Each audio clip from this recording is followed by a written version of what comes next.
ओम नमः शिवाय। सभी व्यूअर्स को धन्यवाद करते हुए आज जो मैं बताने वाली हूँ मार्च 2025 का हर एक राशि के लिए कैसे जाने वाला है समय, क्योंकि मार्च का महीना बहुत महत्वपूर्ण होने वाला है।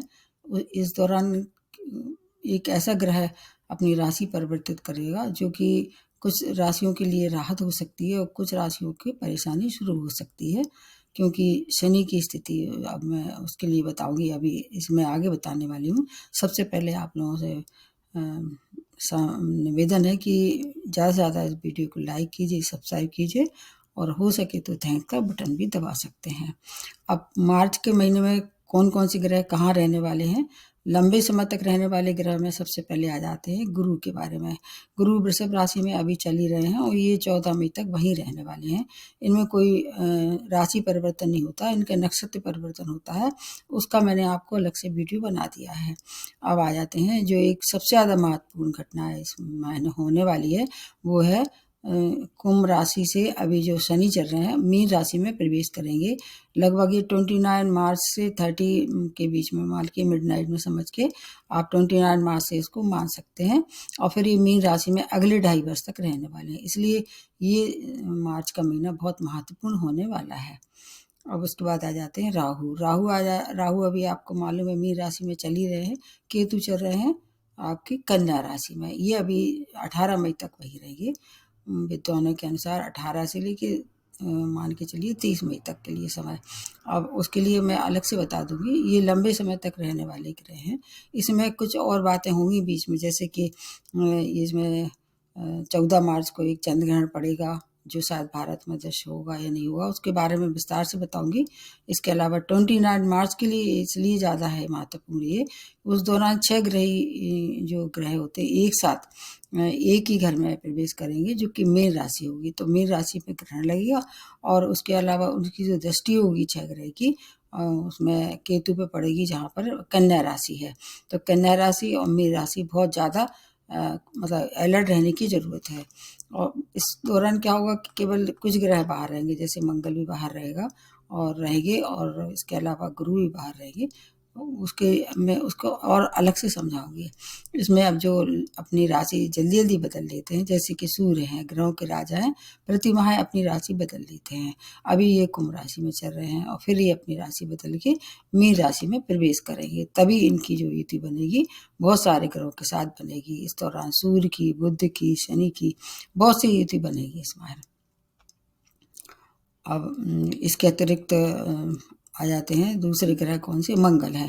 मंगल अभी मिथुन राशि में प्रवेश कर चुके हैं, उसका वीडियो आपको मैंने बहुत पहले ही डाल दिया है और ये पूरे माह वहीं रहने वाले हैं।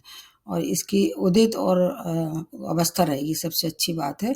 हालांकि मंगल की मिथुन राशि शत्रु की राशि है, तो बहुत अच्छे परिणाम तो नहीं देंगे, लेकिन क्योंकि फिर भी 100 में ग्रह हैं, कहीं ना कहीं थोड़ी कहीं शुभता आपको मिलती ही रहेगी। और ये 17 मार्च को फिर अस्त भी हो जाएंगे। जैसे ही सूर्य का साथ मिलता है बहुत से ग्रह अस्त हो जाते हैं। अब आ जाते हैं बुध के लिए। बुध मीन राशि में चल रहे हैं जो कि इनकी नीच राशि है। इस दौरान शुक्र भी वहाँ कुछ समय के लिए रहेंगे। मैंने एक वीडियो में बनाया था कि शुक्र और जब अपनी उच्च राशि में होते हैं और बुध नीच राशि में, ऐसे ग्रह जो कि ऐसी परिस्थितियों का निर्माण करते हैं, तो उसकी जो नीच भंग जिसको कह सकते हैं थोड़ी सी कमी हो जाती है। नीच भंग तो जब होगा टोटली, जब आपके नेटा चार्ट में वो एक ही स्थान पर रहेंगे, लेकिन एक टेम्परेरी कुछ समय के लिए जो अशुभता होगी बुध की वो कम हो जाएगी, क्योंकि शुक्र जो है वो इस समय पावरफुल रहने वाले हैं, अपनी ही राशि में रहेंगे।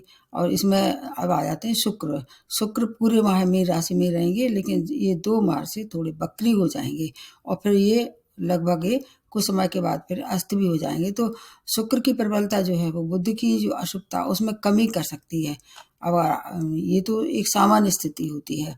इस माह सूर्य शनि की युति हुई। शनि 18 फरवरी से वैसे ही अस्त हो चुके हैं और जो ग्रहण है वो ग्रहण भी बनने वाला है।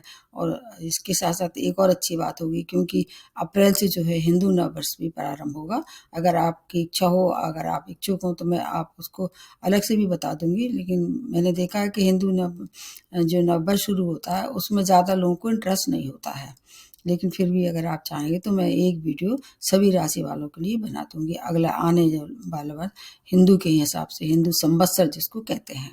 तो ये तो हो गई पूरे ग्रह की स्थिति। अब इनके आधार पे आपको एक बात फिर से मैं बता रही हूँ, शायद आप लोगों को याद रहती हो या नहीं रहती हो, लेकिन मेरा मतलब एक मानना है कि बार बार रिपीट करने से कुछ बातें जो है वो घर कर जाती हैं दिमाग में। इसमें जैसे इसकी महादशा अंतर्दशा लंबे समय तक रहने वाले ग्रह की चल रही है, एक तो इसका प्रभाव ज़्यादा देखा जाएगा। दूसरे इसके बाद कुछ जैसे 29 मार्च से क्या होगा, कुछ राशि वो मुक्त हो जाएंगे साढ़े साती से, और कुछ राशि ढैया से मुक्त हो जाएंगी, कुछ राशियों पर प्रारंभ हो जाएगा। उसके लिए मैं आपको अलग से बताऊंगी, क्योंकि इसमें बहुत विस्तार से बताऊंगी तो आपको बोरियत हो जाएगी। इसमें मैं केवल एक संक्षेप में बताने की कोशिश करती हूँ आपकी स्वामी राशि की क्या पोजीशन होगी, और इसके अलावा अगर आपको महादशा दशा कारक ग्रह की चल रही है तो आपको कितना लाभ या हानि हो सकती है। कॉमन स्थिति होती है, जर्नल होती है।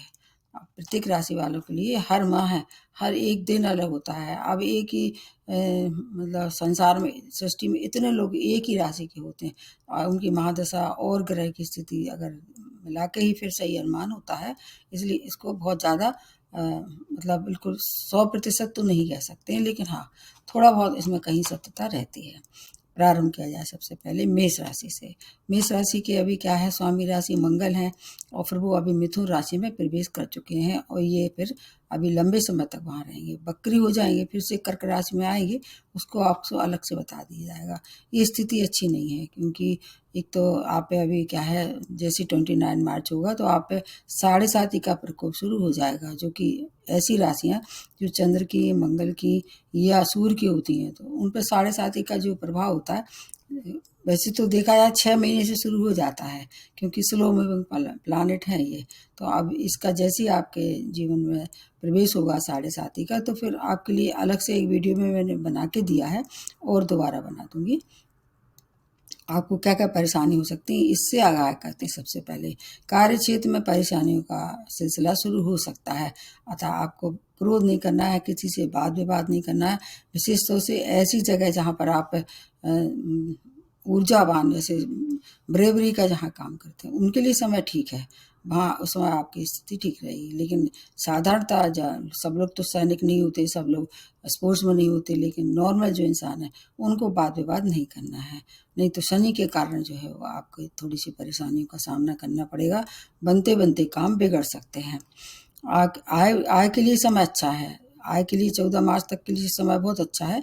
जितना आपका रुका हुआ धन था, या कोई नए कार्य की शुरुआत करना चाह रहे थे धन से संबंधित, वो जो है वो स्थिति अच्छी रहेगी। 14 मार्च के बाद थोड़ी सी परेशानी हो सकती है। परिवार के सुखों में सामान्य स्थिति बनी रहेगी। प्रेम प्रसंग में क्रोध नहीं करना है, और 14 से लेकर 13 मार्च तक समय संतान की ओर से कोई परेशानी आ सकती है, उनका समाधान भी आप निकाल लेंगे, क्योंकि अभी क्या है, अभी भी गुरु आपके लिए अच्छे हैं, और आगे जो बनेगी स्थिति, गुरु आपके लिए कारक माने जाते हैं। दोनों स्थिति में आपको कोई न कोई समस्या का हल तो ज़रूर मिलेगा। इस समय आपको अपने वैवाहिक संबंध बचाना है, उनमें एडजस्टमेंट करके चलेंगे तो कोई ज़्यादा परेशानी नहीं होगी। कोर्ट केस में अगर कहीं कोई फैसला आने वाला है तो इस समय आपके पक्ष में आ सकता है, जब तक कि अभी राहु केतु की पोजीशन है। स्टूडेंट को थोड़ा सा अपना फोकस बनाना पड़ेगा। मध्यम आय के बाद आपको चाहें तो आपकी मेहनत का पूरा फल मिलेगा, उसके पहले थोड़ा फोकस बनाएं। स्वास्थ्य में लापरवाही आपको महंगी पड़ सकती है, क्योंकि अष्टम के मंगल हैं, और वो अभी क्या है, आपके मिथुन राशि में शत्रु राशि में चल रहे हैं। तो अगर कोई पहले से ही परेशानी है, विशेष तौर से बीपी जैसे रोग हैं, हार्ट जैसे रोग हैं, उनको आपको नज़रअंदाज नहीं करना है, इग्नोर नहीं करना है। ड्राइविंग करते समय सावधानी रखें। समय बहुत ज़्यादा आपके अनुकूल नहीं है, लेकिन घबराने की आवश्यकता नहीं है, और ग्रह की स्थिति भी देख के फिर आपको अपने जो, अगर मैं रेमेडी बता रही हूँ, हनुमान जी की शरण में जाएं, और लाल दान करें। आप इस समय लाल दान आपके लिए सुखद रहेगा, क्योंकि जो है आपका स्वामी राशि मंगल है और वो अच्छी स्थिति में नहीं है, तो आपकी बचाव भी करेंगे। लाल दान का मतलब अनार कर सकते हैं, ये जो लाल सेब, कुछ भी है जो आपको ठीक लगे वो आप कर सकते हैं। उसके बाद दूसरी जो राशि बनती है वो है वृषभ राशि। आपके स्वामी राशि शुक्र है, और वो अभी मीन राशि में, उच्च राशि में चल रहे हैं। 2 मार्च से अस्त जरूर हो जाएंगे, लेकिन काफ़ी अच्छी परिस्थितियों का निर्माण करेंगे। अब मैंने मेष राशि में नहीं बताया, आपको बता रही हूँ। आपके जो है, जो एक 6 ग्रही जो योग बनेगा 29 मार्च को, वो आपको ज़्यादा हानि इसलिए नहीं पहुँचाएगा क्योंकि 11वें भाव में पड़ेगा। तो इसलिए थोड़ी सी व्यवधान जरूर पैदा करेंगे। 11 भाव किसका है? आपकी महत्वाकांक्षा का है, आमदनी का है, बड़े भाई बहनों का, मित्रों का है। इसके अलावा इनकी जो दृष्टि पड़ेगी 29 मार्च को, इन सब ग्रहों की दृष्टि आपके पंचम भाव पे पड़ेगी। तो संतान की लिए समय अच्छा है, संतान की ओर से कोई परेशानी थी उसका हल मिलेगा। स्टूडेंट का मन थोड़ा सा डगमगा सकता है, फोकस में कमी आएगी, लेकिन हायर एजुकेशन के लिए समय अच्छा है। किसी न किसी तरह से प्रेम प्रसंग में थे तो विवाह में परिणत करने के लिए 14 मई तक का समय बहुत श्रेष्ठ है अभी, क्योंकि आपकी राशि में ही अभी गुरु चल रहे हैं। तो संतान की, वैवाहिक संबंध की जो भी परेशानी है 14 मई तक निपटा लें। उसके बाद की स्थिति थोड़ी दूसरी हो जाएगी, लेकिन फिर भी आपको कोई हानि नहीं होगी। जैसे ये प्रवेश करेंगे सेकंड भाव में तो उतना आपको फल नहीं देंगे, लेकिन कुछ चीज़ों से जुड़ी चीज़ों में फिर भी राहत होगी। भूमि वाहन के सुखों के लिए समय बहुत श्रेष्ठ है। कार्य व्यापार की जो योजनाएं आपने पहले से बनाई थी वो साकार हो सकती हैं। माता की हेल्थ जरूर इस दौरान खराब हो सकती है। इसके अलावा जो भी काम करना है, जैसे मैंने बताया, गुरु की उपस्थिति में कर लें तो ज़्यादा अच्छा है। अपने पति पत्नी के रिश्ते में भ्रम ना आने दें। प्रेम प्रसंग में है, विवाह में परिणत करने के लिए बहुत अच्छा समय है। अपना स्वास्थ्य का जो है, अगर कोई परेशानी थी तो उसकी परेशानी में खाने पीने से दूर हो सकती है। इलाज अगर कराते हैं तो उसमें आपको कुछ कुछ पकड़ मिलेगी और आप उससे बाहर आ सकते हैं, राहत मिल सकती है। मित्रों और बड़े भाई बहनों से मनमुटाव ना होने दें, क्योंकि 11वें भाव में जो युति बन रही है वो ऐसा प्रतीत होता है कि आपका मन जो है थोड़ा सा कुंठित हो सकता है। इसलिए किसी से भी आप गलत भाषा का उपयोग ना करें तो आपके फिर रिश्ते भी अच्छे रहेंगे। फिर भी अगर कोई परेशानी है, जैसे महादशा अंतर्दशा शुक्र ग्रह की नहीं चल रही, शुक्र है, शुक्र तो पूरे महीने आपको पूरी तरह से लाभान्वित करेंगे। महादशा अंतर्दशा जैसे विपरीत ग्रह की चल रही है तो आपको अपने घर में ही अगर कुछ नहीं करना है तो लक्ष्मी जी के सामने घी का दीपक जलाएं, और अगर हो सके तो आपके आसपास कोई नीडी स्त्री हो, उनको कुछ आप अपनी तरफ से उपहार दे सकते हैं। शुक्र को और ज़्यादा प्रबल करना है। मेरा ऐसा मानना है कि स्वामी राशि को प्रबल करने से बहुत सी जो है वो परेशानी से आप बचाव कर सकते हैं। तीसरी राशि बनती है वो है मिथुन राशि। आपके स्वामी राशि बुध है, अभी नीच अवस्था में, जैसे मैंने बताया नीच अवस्था में चल रहे हैं। इस दौरान आपका जो होगा मिलन, जो कह सकते हैं 6 ग्रहों का 29 मार्च को, वो आपको काफ़ी परेशानी में डाल सकता है। कहाँ से? 10वें भाव में हो रहा है ये। और 10वां भाव किसका है? कैरियर का। जो सूर्य है, राहु है, शुक्र है, कुछ समय चंद्रमा भी वहाँ रहेंगे। तो इसलिए अगर आपको कोई नया निर्णय लेना है विशेष तौर से कैरियर से जुड़े, उनके लिए समय बहुत अच्छा नहीं माना जा सकता है। एक दृष्टि जो पड़ेगी वो 4थे भाव पे पड़ेगी, तो भूमि वाहन के सुखों में कमी हो सकती है। अगर इस दौरान आप कोई नया वाहन खरीदें या ज़मीन खरीदें तो आपको कोई चीट कर सकता है, इसलिए उसका बहुत ध्यान रखना है। दस्तखत करते समय जो भी आप काम करें, किसी से पहले तो सूझबूझ से, वैसे मिथुन राशि वाले बुद्धिमान होते हैं, उन्हें आसानी से कोई धोखा नहीं दे सकता है, लेकिन कभी बातों बातों में इनसे हो सकता है कि इतने ज़्यादा ये मग्न हो जाए कि इनको कोई धोखा दे। भटकाव जो होता है मन का, उससे आपको बचाव करना है। आपको इस दौरान हो सकता है अनचाहा स्थान परिवर्तन का सामना करना पड़े, जहाँ आप नहीं जाना चाह रहे थे। इस दौरान हो सकता है कि कोई ऐसा परिवर्तन हो जो आपको विवश होकर वहाँ जाना पड़े। जो सुखों की कमी के साथ अगर प्रेम प्रसंगों में थे तो उसमें प्रेम प्रसंग के लिए समय अच्छा है, विवाह के लिए समय भी अच्छा है, और इसके साथ साथ आपके लिए जो ग्रह की स्थिति है उससे आपको परेशानी से बचना होगा। यात्राएं कर रहे हैं अगर इस दौरान तो हो सके टाल दें, क्योंकि 14 मार्च और 29 मार्च के 2 ग्रहण ऐसे रहेंगे। उस दौरान अगर यात्राएं करते हैं, लंबी यात्राएं विशेष तौर से आपको हानि पहुंचा सकती हैं। आपको अगर कोई अर्निंग करना है, विदेशी अर्निंग करना है या व्यापार करना है, उसके लिए समय मतलब कंपैरेटिवली ज़्यादा अच्छा है। शेष कार्य में, जैसे अगर वहाँ कोई वीज़ा के लिए या पीआर के लिए अप्लाई कर रहे थे तो वो उस दौरान आप कर सकते हैं। धीरे धीरे करके जैसे ही शनि की स्थिति बदलेगी, राहु की बदलेगी, आपको फिर उसके अच्छे परिणाम मिलने वाले हैं। परिवार का साथ आपके साथ रहने वाला है, और इसके साथ साथ गणेश जी की उपासना करते रहें हर तरह से, तो आपकी हेल्थ भी ठीक रहेगी। आपको जो परेशानी थी भी अगर, तो उनसे आप फिर बाहर निकल सकते हैं। राजनीतिज्ञों के लिए समय बहुत ज़्यादा टिपिकल रहने वाला है। 4थे भाव से क्या देखते हैं? राजनीतिक के लिए बहुत है। तो ये अगर आप कहीं वहाँ इन्वॉल्वमेंट है किसी भी तरह से, हो सकता है आपको डिफीट मिले। गणेश जी की शरण में जाते रहिए, किन्नरों को दान भी कर सकते हैं। जो भी आपको इस समय सूटेबल हो वो उपाय करते रहें। पूरे मतलब मार्च के महीने में। उसके बाद जो स्थिति होगी फिर दोबारा बता दी जाएगी। अब आ जाते हैं कर्क राशि। आपके तो स्वामी राशि चंद्रमा है, हर 2.5 दिन में राशि बदल लेते हैं। अभी आप पे ढैया चल रहा है 29 मार्च का। 29 मार्च में जो 6 ग्रहों की युति बन रही है, आपको किस तरह से प्रभावित करेगी? 9th भाव, जो कि भाग्य स्थान है, पिता का स्थान है, धर्म स्थान है, यात्राओं का भी किसी किसी तरह से उसको माना जा सकता है। फिर जब ये 9th भाव में आएंगे तो एक दृष्टि जो पड़ेगी उससे आपको हानि हो सकती है, भाग्य की कमी रहेगी, भाग्य में रोड़े आएंगे। जो भी आप कार्य करेंगे आपको समझ में नहीं आएगा, पूरी मेहनत आपने की लेकिन रिजल्ट उतने अच्छे कहीं नहीं मिल रहे हैं। क्यों नहीं मिल रहे हैं?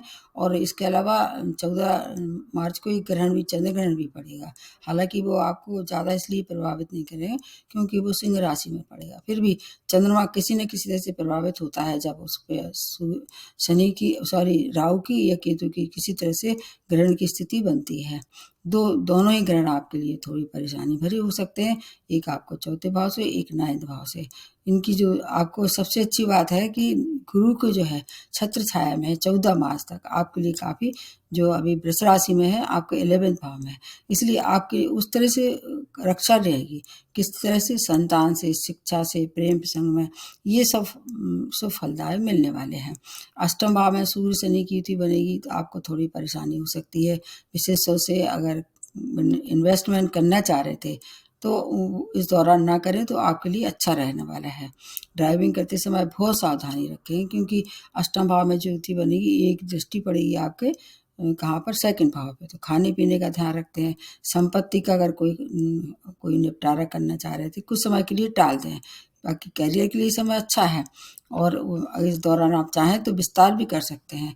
जो भी निर्णय लेते हैं थोड़ा सोच विचार के लिए, जो भी काम करना है जल्दबाजी में ना करें और अगर हो सके तो एडजस्टमेंट करके आपके लिए हर क्षेत्र में, चाहे आपका करियर हो, चाहे वैवाहिक संबंध हो, माता पिता के, भाई बहनों के, एडजस्टमेंट करते हैं 29 मार्च। उसके बाद आपके लिए काफ़ी अच्छी स्थिति बनेगी क्योंकि शनि जैसे ही आपकी राशि को छोड़ देंगे तो हर एक जो है वो एक एक क्षण आपके लिए बहुमूल्य होने वाला है।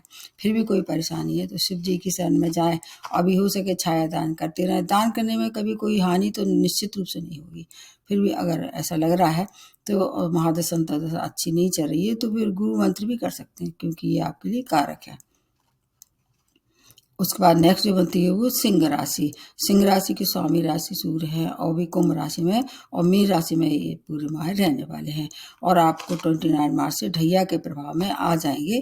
इस दौरान जो है वो आपके लिए समय काफ़ी प्रतिकूल रहने वाला है। करियर के लिए समय उत्तम है लेकिन शेष चीज़ों के लिए आपके लिए समय अच्छा नहीं है और करियर में भी आपको आसानी से कोई सफलता नहीं मिलेगी।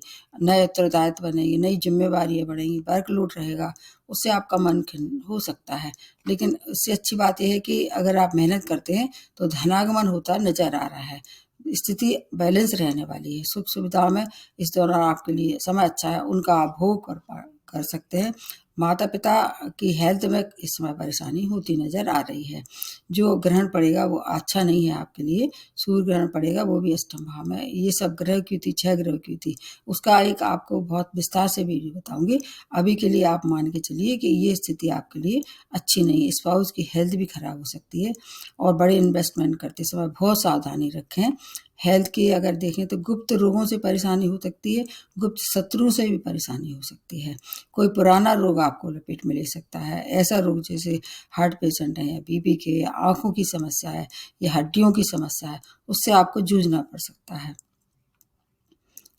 स्टूडेंट के लिए मध्यम समय बना हुआ है। संतान के लिए समय ठीक है। अगर आप संतान सुख की इच्छा रख रहे थे, इस समय हो सकता है इस दौरान आपको कंसीव हो और संतान की कोई समस्या थी उसका हल भी मिलेगा। आपको अपनी जो बौद्धिक क्षमता है वो उसमें प्रगति होगी। बौद्धिक क्षमता के आधार पे आप सब निर्णय आराम से ले सकते हैं। बस आपको इतना ध्यान रखना है जैसे ढैया का प्रभाव हो जाएगा तो आप शनि के उसमें आ जाएंगे। मतलब एक तरह से सूर्य शनि दोनों क्या है? शत्रु हैं। तो उसके बाद का जो होगा आपको फिर दोबारा बताते हैं। अभी आपको क्या करना है? पिता का सम्मान करें, सूर्य को अर्घ्य दें। आपके जो कारक ग्रह, जैसे आपके लिए कारक ग्रह बृहस्पति माने जाते हैं, उनको प्रबल कर सकते हैं। गेहूं गुड़ का दान भी कर सकते हैं। वैसे भी जब सूर्य ग्रहण होगा तो सभी राशि वालों को गेहूं गुड़ का दान बहुत ज़्यादा मतलब आपकी रक्षा करेगा और विशेष रूप से सिंह राशि वालों के लिए बहुत ज़्यादा लाभदायक हो सकता है। उसके बाद नेक्स्ट जो बनती है वो है कन्या राशि। कन्या राशि स्वामी राशि इनकी बुध है, और फिर ये मैंने बताया कि बुध जो है वो अभी नीच राशि में चल रहे हैं, और ये इनकी नीचता भंग भी होगी, कुछ हद तक दुष्प्रभाव में कमी होगी। और ये जो युति बनेगी 6 ग्रह की युति आपके सप्तम भाव में बनेगी, इसलिए आपके लिए ये परेशानी किस ओर हो सकती है, जैसे व्यापारियों के लिए परेशानी हो सकती है, वैवाहिक संबंध खराब हो सकते हैं। इसके अतिरिक्त विवाह के प्रपोजल आते आते रुक जाएंगे इस दौरान। आपको अगर हो सके इस दौरान कुछ समय के लिए टाल दें। जैसे ही इसका प्रभाव कम हो जाएगा, जो ग्रहण बन रहा है, थोड़ा जैसे चंद्रमा हट जाएंगे वहाँ से कुछ समय, और शुक्र भी हट जाएंगे, तो उसमें कुछ समय के लिए अगर आप चाहते हैं तो कोई बड़े निर्णय न लें व्यापार से और वैवाहिक संबंधों से। और आपके जीवन साथी की हेल्थ भी खराब इस दौरान हो सकती है।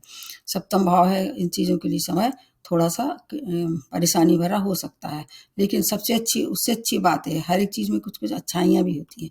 भाग्य आपके साथ रहेगा, तो भाग्य अगर साथ रहता है तो आपको क्या करना है, यात्राएं सुखद हो सकती हैं, सावधानी जरूर रखनी पड़ेगी। धार्मिक आयोजन करें, अगर आप ऐसे क्षेत्र से जुड़े हैं जैसे क्रिएटिव है या जैसे अभिनय के क्षेत्र से जुड़े लोगों के लिए समय अच्छा रहने वाला है। आर्थिक लाभ भी कराएंगे। आपको अगर कैरियर में कोई निर्णय लेना है तो इस समय निर्णय लेने सूझबूझ से काम लें। राजनीतिकों के लिए समय अच्छा है, उनको मान सम्मान की प्राप्ति होगी, कोई नई सीट मिल सकती, कोई नया प्रभार मिल सकता है इस दौरान। और अगर इस दौरान आपके लिए एक और अच्छी बात है, अगर आप जीवन साथी से मिलकर कोई कार्य करना चाह रहे थे प्रारंभ व्यापार में, तो उसके लिए समय काफ़ी अच्छा रह सकता है। सूर्य ग्रहण का प्रभाव सप्तम भाव में है, इसलिए आपको अपनी हेल्थ का ध्यान रखना पड़ेगा। पेट से और नसों से संबंधित रोग आपको परेशान कर सकते हैं। और एक और बात आपको हिदायत दी जाती है, जैसे कि क्या है, अभी आपके सप्तम भाव और आपके इसके विपरीत है केतु, तो संबंध विच्छेद की बहुत प्रबल संभावना बनी हुई है। तो आक्रोश में आके और उग्रता में लोग आके कोई भी वैवाहिक विशेषों से या व्यापारिक बड़े निर्णय ना लें, तो वो आपके लिए आगे के लिए ठीक रहेंगे। अगर टाल सकते हो तो टाल दीजिए, लेकिन कभी ऐसे अनचाहे रिश्ते जुड़ रहे हैं जिनसे आप छुटकारा पाना चाह रहे थे, उसके लिए समय आपके लिए फेवरेबल है। उसके लिए अगर आप चाहें तो विच्छेद के लिए, अगर आप उसके मतलब कहना चाहिए फेवर में है, तो ये उस समय आपको फेवर भी हो सकता है। तो ये तो मैंने अभी बताया कन्या राशि तक के लिए। मैंने वैसे तो हर एक राशि वालों को बता ही दिया है हर एक की रेमेडी, फिर भी एक बार मैं बता देती हूँ। जैसे कि मेष राशि वालों को हनुमान जी की शरण में जाना चाहिए। जैसे ही ढैया शादी प्रारंभ हो जाएगा तो आपको फिर शनि का दान, शनि की भी रेमेडी करनी पड़ेगी। वृष राशि वालों के लिए सबसे अच्छी है, तो आपको क्या करना है कि लक्ष्मी जी के सामने एक घी का दीपक जलाएं, स्त्री वर्ग का सम्मान करें। मिथुन राशि वालों के लिए गणेश जी सबसे ज़्यादा अच्छे होते हैं, इनके लिए उपासक इनके अगर ये रहें गणेश जी की, जैसे दूर्वा चढ़ाएं। और इसके अलावा गाय को हरा चारा खिला सकते हैं, सबसे अच्छी बात है। कर्क राशि वालों पर जैसे ढैया समाप्त हो जाएगा तब तक के लिए शनि का दान करें, ढैया का प्रभाव है, छाया दान करते रहें। और इसके अतिरिक्त फिर आपके जो चंद्रमा हैं उनको अर्घ दें। और ऐसा अगर आपकी राशि में जब ग्रहण पड़ेगा तो सफ़ेद चीज़ों का दान करें 14 मार्च को, और जो दूसरा ग्रहण पड़ेगा उसके लिए आपको अलग से बता देंगे। सिंह राशि वालों को सूर्य को अर्घ दें, पिता का सम्मान करें, बृहस्पति के मंत्र करें। जहाँ तक कन्या राशि वालों को गणेश जी की उपासना करें, शनि के मंत्र भी कर सकते हैं, शनि के लिए अगर आप चाहें दान भी कर सकते हैं। इस आपको भी गाय को हरा चारा खिलाना चाहिए, आप कुछ नहीं कर सकते तो ये छोटी सी रेमेडी है। गाय की सेवा करें, गौशाला जाएं और वहाँ पर अगर साफ सफाई कर सकते हैं तो ये भी बहुत अच्छा एक श्रम हुआ, श्रमदान जिसको कह सकते हैं। तो ये छोटे छोटे से उपाय होते हैं, इनको अगर आप पूरी तरह से अपने जीवन में दिनचर्या में शामिल करते थे, जब आपको टाइम मिले हफ्ते में 1 दिन तो कर ही जा सकते हैं। फिर भी अगर कोई परेशानी है तो मेरे को ईमेल द्वारा आप कांटेक्ट कर सकते हैं। एक बार पुनः आपसे निवेदन है कि ज़्यादा से ज़्यादा वीडियो को लाइक कीजिए, सब्सक्राइब कीजिए, और इसके साथ साथ अगली जो 6 राशि हैं उनके लिए मैं दूसरे वीडियो में आपको बताने वाली हूँ। नमस्ते और धन्यवाद।